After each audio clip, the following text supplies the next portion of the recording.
ईंट रखने कोई आया, भजन लाल तो छोड़ो, भजन लाल की तो औकात ही नहीं हुआ ईंट रखने आ जाए। नरेंद्र मोदी का आ जाए उसको भी नहीं बनने दूंगा, ये तुम तय कर लो। डूंगरी बांध परियोजना की लड़ाई में अब नरेश मीणा भी कूद गए हैं, लेकिन नरेश मीणा एक बार फिर से अपनी विवादित भाषा को लेकर सुर्खियों में हैं। बांध का विरोध करने करौली के सपोटरा में नरेश मीणा भी पहुंचे थे।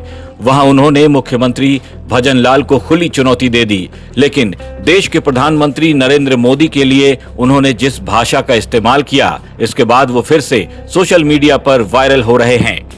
लोग कह रहे हैं कि नरेश मीणा को कम से कम प्रधानमंत्री मोदी के लिए तो ऐसी भाषा का इस्तेमाल नहीं करना चाहिए था। ईंट रखने कोई आया, भजन लाल तो छोड़ो, भजन लाल की तो औकात ही नहीं हुआ ईंट रखने आ जाए। नरेंद्र मोदी का आ जाए उसको भी नहीं बनने दूंगा, ये तुम तय कर लो। अंता सीट से निर्दलीय लड़कर भी नरेश मीणा की हार हो गई। नरेश मीणा शायद बीजेपी से कुछ ज्यादा ही खफा हैं, तभी तो जिस मुद्दे पर कांग्रेस खुलकर विरोध प्रदर्शन कर रही है, उसी मुद्दे पर कांग्रेस का साथ देने सपोटरा पहुंच गए। नरेश मीणा अपने विवादित बयानों को लेकर काफी चर्चा में रहते हैं। कभी भी किसी को थप्पड़ रसीद कर देते हैं, तो कभी किसी को मीडिया के सामने ही अपशब्द कहने लगते हैं, लेकिन इस बार तो उन्होंने सीधे मोदी को ही टारगेट कर लिया। उनके लिए भी आपत्तिजनक भाषा का इस्तेमाल कर डाला, लेकिन कहीं से भी इसे जायज नहीं ठहराया जा सकता। ईंट रखने कोई आया, भजन लाल तो छोड़ो, भजन लाल की तो औकात ही नहीं हुआ ईंट रखने आ जाए। नरेंद्र मोदी का आ जाए उसको भी नहीं बनने दूंगा, ये तुम तय कर लो।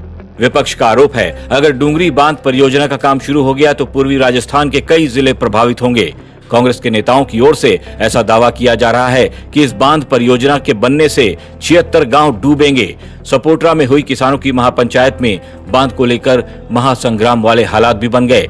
जब पूर्व मंत्री रमेश मीणा और बीजेपी के विधायक हंसराज मीणा के समर्थकों में झड़प हो गई, मंच पर कई लोग हथियार लेकर भी चढ़ गए। हालात बड़ी ही मुश्किल से काबू में आ पाए। अब इस बांध का विरोध कर रहे तमाम किसानों और नेताओं ने चेतावनी दी है कि अगर 1 दिसंबर को प्रदेश की सरकार से बातचीत में कोई हल नहीं निकला तो 10 दिसंबर से और बड़ा उग्र आंदोलन किया जाएगा।